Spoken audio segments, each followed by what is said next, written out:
India गठबंधन के सामने आपको नहीं लगता है कि एक चुनौती भी है? जिस तरह से मोदी जी ने कई स्कीम्स के जरिए देश की जनसंख्या के बड़े हिस्से को सीधे स्पर्श करने का प्रयास किया है। 80 करोड़ लोगों को देश में मुफ्त राशन दे रहे हैं। कौन इस देश का नागरिक जो 5 किलो अनाज पर जिंदा रहना चाहता है, एक कॉलोनी पर जिंदा रहना चाहता है? वो उसका 5 किलो अनाज कॉलोनी हमारा जीवन। उसका बेटा डॉक्टर इंजीनियर नहीं बनना चाहता, वो टीचर नहीं बनना चाहता।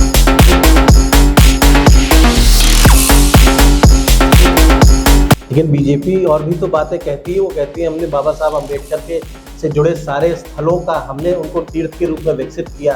बीजेपी ये भी कह रही है कि हमने कर्पूरी ठाकुर को भारत रत्न दिया।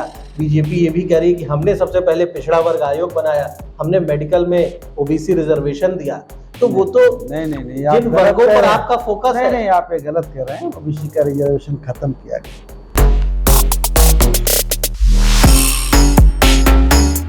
मित्रों, देश में लोकसभा चुनाव जैसे जैसे गर्मी बढ़ रही है वैसे वैसे अपने तापमान की ओर तेजी से बढ़ रहा है और सियासत का जो टेम्परेचर है वो भी भारत में बढ़ता ही जा रहा है। हमारे साथ बाबू सिंह कुशवाहा मौजूद हैं। उत्तर प्रदेश की सियासत के एक बड़े किरदार हैं। कई दशक राजनीति को दे चुके हैं। बहुजन समाज पार्टी का जब प्रदेश में उदय हो रहा था, जब शुरुआती दौर था, तब एक महत्वपूर्ण किरदार आपका बसपा में भी रहा और बसपा में कैबिनेट मंत्री के रूप में आपने, जब बहुमत की सरकार थी और उसके पहले की सरकारों में भी कैबिनेट मंत्री के रूप में अपनी भूमिका निभाई। और बसपा से अलग होने के बाद जन अधिकार पार्टी के रूप में एक सियासी यात्रा पूरे प्रदेश में नेटवर्क बनाया, आसपास के प्रदेशों में भी संगठन खड़ा किया और अब जौनपुर से लोकसभा चुनाव लड़ने जा रहे हैं। इंडिया गठबंधन ने अपना प्रत्याशी घोषित कर दिया है। कुशवाहा जी, एक बहुत व्यापक अनुभव है आपके पास सियासत का। इस बार इंडिया गठबंधन के नाम से जो ये एक आप लोगों ने विपक्ष को एकजुट किया है, आपकी अखिलेश यादव, राहुल गांधी का नेतृत्व, कांग्रेस के तमाम पुराने लीडर्स, और अब आप भी उत्तर भारत के वरिष्ठ लोगों में हैं, पूरे देश की सियासत को आप बेहतर समझते हैं। क्या परिदृश्य है सामने? देखिए, 14 और 19 के चुनाव में और 24 के चुनाव में बहुत फर्क है। पहले भारतीय जनता पार्टी की सरकार को लोगों ने ठीक से जाना और समझा नहीं। इन 10 सालों में लोगों ने सरकार को भी देख ली, जो वादे हुए उन पर कितना अमल हुआ इस पर भी लोगों ने देखा। तो जहाँ तक हम समझते हैं, हम लोगों से बात करते हैं, तो इस बार इंडिया गठबंधन की तरफ लोग जाने का विचार बना है और इंडिया गठबंधन मजबूत है, लोगों पसंद करते हैं। और उसका एक महत्वपूर्ण अंग ये भी है कि कुछ लोग जो बाबा साहब अम्बेडकर ने संविधान लिखा उसको बदलने की बात करते हैं। एक तरफ वो लोग हैं, वो वही लोग हैं, और दूसरी तरफ इंडिया गठबंधन है जो संविधान के साथ खड़ा है, संविधान के पक्ष में खड़ा है। तो इस देश के वो लोग पढ़े लिखे जागरूक लोग जो ये जानते हैं कि भारतीय संविधान ही है जो हमें हक अधिकार देता है, हर क्षेत्र में समानता का दर्जा देता है, खास करके हमारी बहन बेटियों को। तो वो सब लोग इंडिया गठबंधन के साथ खड़े। इसलिए हमको ऐसा लगता है कि इंडिया गठबंधन विजयी होकर जाए। इंडिया गठबंधन के सामने आपको नहीं लगता है कि एक चुनौती भी है? जिस तरह से मोदी जी ने कई स्कीम्स के जरिए देश की जनसंख्या के बड़े हिस्से को सीधे स्पर्श करने का प्रयास किया है। 80 करोड़ लोगों को देश में मुफ्त राशन दे रहे हैं, जो घर बन रहे हैं, तो बहुत बड़ी संख्या में गरीबों को लाभार्थी बनाया है और लाभार्थियों के लिए चुनावी कैंपेन में अलग से प्रोग्राम भी उन्होंने तय किए हैं कि लाभार्थियों तक उनके कार्यकर्ता पहुंचे। तो जो ये डायरेक्ट बेनिफिट की स्कीम्स हैं, आपको ये नहीं लग रहा कि गरीब वर्ग जो है वो बड़ी संख्या में उसकी अपनी आर्थिक विषमताएं भी होती हैं और वो जिन स्कीम्स का लाभार्थी बना है तो वो कहीं ना कहीं बीजेपी का वो एक प्रभाव है वहाँ पर?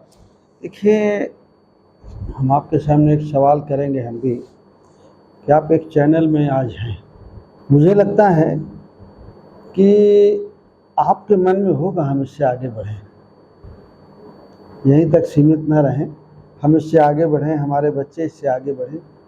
कौन इस देश का नागरिक जो 5 किलो अनाज पर जिंदा रहना चाहता है, एक कॉलोनी पर जिंदा रहना चाहता है? वो चाहता है कि मेरे बच्चे पढ़ें, अच्छी शिक्षा पाएँ, पढ़ लिख करके रोजगार मिले, उनका नाम रोशन हो, देश का नाम रोशन हो, उनके माँ बाप का नाम रोशन हो, जीवन के हर पहलू में उन्हें आगे बढ़ने का मौका। कोई माँ बाप भी नहीं चाहता कि हमारा जीवन 5 किलो अनाज में फिर हमारे बेटे और बहू को 5 किलो अनाज और कॉलोनी, फिर उसके बेटे बहू को, तो क्या 5 किलो अनाज कॉलोनी हमारा जीवन। उनका बेटा डॉक्टर इंजीनियर नहीं बनना चाहता, वो टीचर नहीं बनना चाहता। आपको ऐसा लगता है कि इस 5 किलो का असर है? बुद्धिजीवी आदमी स्वाभिमानी भी तो होता है। बहुत सारे लोगों को ये बहुत, आप 5 किलो राशन पर क्यों जिंदा रखना चाहते हैं? आप रोजगार दीजिए। लेकिन बीजेपी और भी तो बातें कहती है। वो कहती है हमने बाबा साहब अम्बेडकर के से जुड़े सारे स्थलों का हमने उनको तीर्थ के रूप में विकसित किया। बीजेपी ये भी कह रही है कि हमने कर्पूरी ठाकुर को भारत रत्न दिया।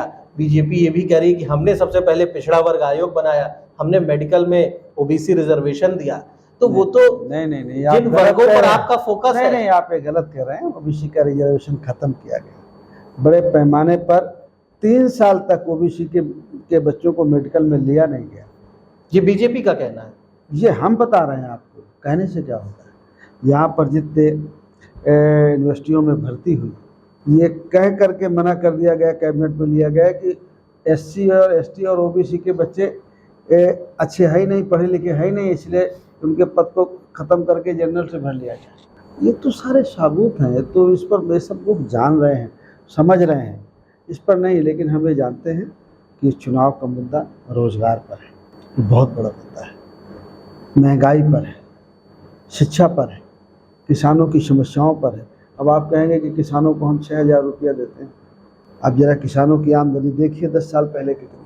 अगर 10 साल पहले 100 रुपये थी तो आज 30 रुपये रह गई। आमदनी 2 गुना हो गई कि आमदनी 30% पे आ गई। तो किसान परेशान है, मजदूर परेशान है, पढ़े लिखे बच्चे परेशान हैं। उसमें आपके भी बच्चे होंगे, आपके भी रिश्ते नातों के बच्चे होंगे। आप वैचारिक तौर पर क्या कहते हैं मैं नहीं जानता हूँ, लेकिन जो सच है वो यही है कि हमारे देश में बेरोजगारी बढ़ी है, महंगाई बढ़ी है, शिक्षा बहुत महंगी है, किसानों की समस्याएं बहुत बड़ी हो गई हैं, पुरानी पेंशन नहीं, अग्निवीर योजना है, कौन सा विकास का काम। तो ये सब जो पढ़े लिखे जागरूक लोग हैं इन बात को समझते हैं और इसी का फायदा इंडिया गठबंधन का है। जौनपुर आप जा रहे हैं और उत्तर प्रदेश में जौनपुर भी सियासत का एक गढ़ माना जा सकता है। जौनपुर के लोग यहाँ से लेके मुंबई तक, और कृपा शंकर सिंह खासतौर से मुंबई से जौनपुर आए हैं, जिनसे आपका मुकाबला बताया जा रहा है। खैर जौनपुर के लोग बड़े मेहनती हैं, उनके दम पर मुंबई की संपन्नता की भी चर्चा होती है। तो जौनपुर की क्या तैयारी है? देखिए, जौनपुर बहुत पढ़े लिखे और जागरूक लोगों का जिला है और समाजवादियों का गढ़ रहा है। अगर आप देखेंगे, ध्यान से नज़र डालेंगे, बहुत कम समय ऐसा है जिसमें समाजवादियों का कब्जा नहीं रहा। तो समाजवादियों का कब्जा है, बाबा साहब अम्बेडकर के मानने वाले लोग हैं, संविधान में आस्था रखने वाले लोग हैं। तो हमें पूरा भरोसा है कि वो लोग संविधान के पक्ष में, बेरोजगारी के मुद्दे पर, महंगाई के मुद्दे पर, किसानों की समस्याओं के मुद्दे पर लोग वोट करें। आपने किसानों की बात करी, युवाओं की बात करी। निश्चित तौर पर ये बड़े विषय हैं। भारत दुनिया की सबसे बड़ी जनसंख्या वाला देश हो गया है और इसके साथ ही साथ युवाओं की भी सबसे बड़ी जनसंख्या है। और जाहिर सी बात है, जब युवा सर्वाधिक हैं तो दुनिया में बेरोजगार युवा भी, या ऐसे युवा जो अपने मन का रोजगार नहीं पा रहे हैं, उनकी संख्या सर्वाधिक होगी। लेकिन क्या प्लान है युवाओं को लेकर, किसानों को लेकर? मन में क्या विचार है? किस तरह से इनको समृद्धि और स्वाभिमान की ओर जोड़ने की बात है? वो तो एक ही रास्ता है कि जब आप रोजगार पैदा करिए और लोगों को काम दीजिए, तो जब चेंज आएगा, गवर्नमेंट बनेगी, तो हमसे बहुत जागरूक लोग, बहुत समझदार लोग। अभी आप इंडिया गठबंधन में कांग्रेस का मैनिफेस्टो पढ़िए, उसमें आपको सारी चीज़ें मिल जाएंगी। समाजवादी का पढ़िए। और 30 से 40 लाख तो सरकारी पद खाली पड़े हैं सेंट्रल गवर्नमेंट के, जो संविदा में भी कुछ रखने को कहते हैं लेकिन रखे नहीं गए। और मेरी समझ से आप कैसे भी सवाल करें, लेकिन आप इससे सहमत होंगे कि 30-40 लाख पद खाली हैं, भरे जाने चाहिए। बिल्कुल हैं, तो ये पद नहीं भरे जा रहे। आप सबको संविदा में नौकरी दे रहे हैं, जहाँ 50,000 है तहाँ आप 10,000 में काम कराना चाहते हैं। और देश का लगभग 16 लाख 17 लाख करोड़ रुपया कुछ लोगों का माफ़ कर दिया गया। तो ये आजकल जो जागरूक लोग हैं, जौनपुर जैसे लोग, तो निश्चित तौर पर देश का चुनाव, प्रदेश का। अच्छा, ये संविदा की जो प्रथा है और आउटसोर्सिंग की भी एक प्रथा शुरू हो गई है, मुझे लगता है युवा शक्ति का इससे बड़ा अपमान कुछ नहीं होगा कि 8,000 रुपये महीने में युवाओं को काम करने पर विवश किया जा रहा है। और कहीं कहीं आउटसोर्सिंग कंपनियां उनकी मंथली सैलरी में से भी पैसे काट लेती हैं, उनके हाथ में 5-6 हज़ार रुपये आता है। सही। तो ये युवा शक्ति का इतना बड़ा अपमान और शोषण, और ये कई वर्षों से हो रहा है, तमाम सरकारों में हो रहा है। और मुझे लगता है कि आप बड़े सीनियर लीडर हैं, आप क्या सोच रखते हैं कि एक तरफ तो गवर्नमेंट कहती है कि देश में बड़ी संपन्नता आ रही है, जीडीपी बढ़ती जा रही है और हम तीसरी आर्थिक महाशक्ति बनने जा रहे हैं, यानी पैसे की कोई कमी नहीं है देश में। दूसरी तरफ युवाओं को जो पैसा मिलना चाहिए सारी कटौती उसी में हो रही है। अगर कोई युवा विवाहित है, उसके पास परिवार है, बच्चे हैं, तो 5-7 हज़ार में, 8 हज़ार रुपये में कैसे गुजर करेंगे? देखिए, देश संपन्न है, इसका एक बात समझिए। जैसे कमरे में हम 10 लोग बैठे, कहते भैया इस कमरे में बहुत पैसा है, वो पैसा सिर्फ आपके पास हो, बाकी किसी के पास ना हो, तो देश की संपन्नता तो बढ़ गई 2-3 लोग 4 लोगों की। आप उसी से अर्थव्यवस्था को आंकेंगे देश की, बाकी के पास तो कुछ नहीं। अगर आपके पास यहाँ 10 लोगों में आपके पास अकेले पैसा है, बाकी 9 के पास कुछ नहीं है, तो कहेंगे भाई इस कमरे में तो बहुत पैसा है, लेकिन वो है एक ही के पास।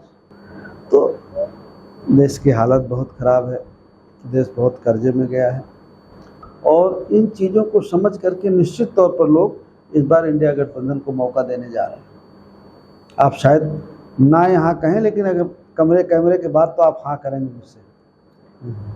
योगी आदित्यनाथ उत्तर प्रदेश के मुख्यमंत्री हैं, और जब उत्तर प्रदेश में लोकसभा चुनाव हो रहा है तो उत्तर प्रदेश की सीटों के लिए अगर मतदाता कोई निर्णय लेने वाला है तो केंद्र के साथ साथ वो राज्य का भी परफॉर्मेंस अपने मन में रखेगा।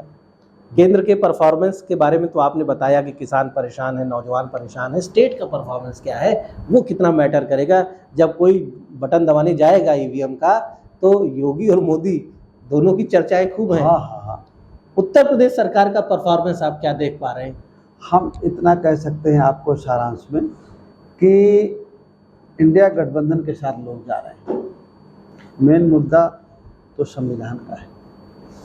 एक तरफ वो लोग हैं जो संविधान को बदलना चाहते हैं, एक तरफ वो लोग हैं जो संविधान को टिकाए रखना चाहते हैं। ये मेन चुनाव तो इसी बात, तो निश्चित तौर पर इंडिया गठबंधन के साथ।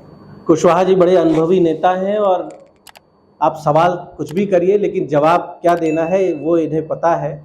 और एक बड़ी बात इन्होंने कही है कि डिसेंट्रलाइजेशन ऑफ वेल्थ, यानी धन का विकेंद्रीकरण, और देश में कुछ प्रतिशत लोग बहुत धनी हो और बहुत बड़ी आबादी बहुत गरीब हो, ये किसी भी लोकतंत्र के लिए अच्छी स्थिति नहीं हो सकती है। तो भारत, जिसके बारे में कहा जा रहा है कि जीडीपी में वृद्धि हो रही है, भारत तेजी से दुनिया की तीसरी आर्थिक महाशक्ति बनने जा रहा है, उस भारत के बारे में ये वाकई में शर्मनाक होगा कि वहाँ के नौजवान 5-7 हज़ार रुपये में, 8 हज़ार रुपये में कोई नौकरी करें। सरकार संविदा और आउटसोर्सिंग जैसे विधाओं से उन्हें विवश करे कि वो अपना जीवन चलाएं, और वही सरकार ये भी कहे कि उसके खजाने में बहुत पैसा आ रहा है। तो वो पैसा जनता के बीच, युवाओं के बीच, और उसका एक समान वितरण होना चाहिए। ये लोकतंत्र की मंशा होती है। इंडिया गठबंधन इन मुद्दों को लेकर आगे बढ़ रहा है। एक कड़ी चुनौती होगी बीजेपी के सामने, और जौनपुर में बाबू सिंह कुशवाहा कदम रखने वाले हैं। तो जौनपुर की जनता, जिसके बारे में कहा जाता है कि बड़ी जागरूक जनता है, उसके लिए भी एक फैसले की घड़ी होगी और बड़ा रोचक चुनाव जौनपुर में होगा। धन्यवाद।